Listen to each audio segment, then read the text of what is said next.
All right, pillar number one, which is the mental aspect to wrestling. What I've understood at Perler Wrestling is that there are 3 hurdles that all of my boys have to overcome in order to be successful in wrestling. Number 1, shaking your fear of losing.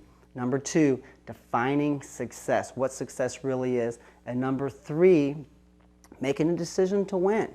What I understand in wrestling is that when my kids understand that losing is a part of winning, they can learn to cope with failure and begin to shake their thoughts of losing. Number 2, as far as defining success, what we understand and what we will focus on at Perler Wrestling is it's not if you win, it's how you win. It's not if you lose, it's how you lose. So if you focus on the how and how you compete, and not just the outcome of getting your hand raised or not, you can really get over hurdle number 2. Number 3, making a decision to win.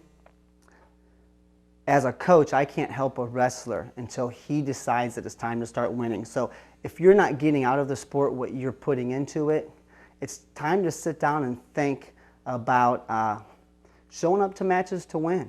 Because there's a saying that says, winners make a decision to win, and that's something that you have to focus on pillar number 1, making a decision to win. And what I've done is, in our handbook, I've outlined stories, examples, learning and teaching strategies.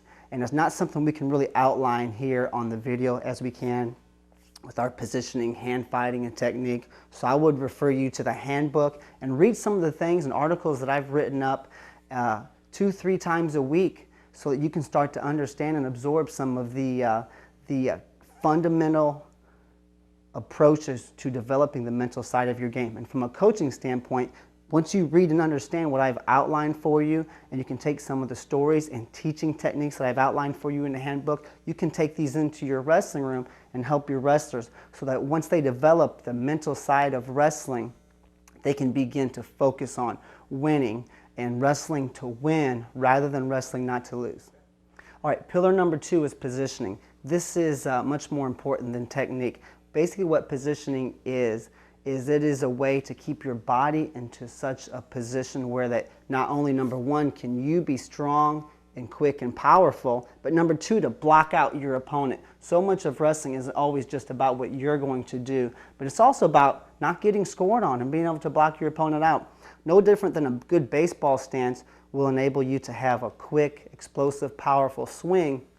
A good wrestling stance will enable you to have good technique and good explosive offensive and defensive attacks. Now what we do is at Perler Wrestling, I have outlined 5 core power positions, I call them, and you're going to learn those on this video series. And keep one thing in mind, that positioning is a skill, it's not a move. It's something you have to constantly reinforce in your wrestling and in your coaching in order for your kids to develop. The 5 power positions are, number 1, on your feet.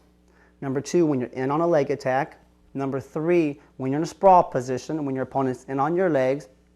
Number 4, riding, power position from the top position. And the last one is on bottom, power position from bottom wrestling.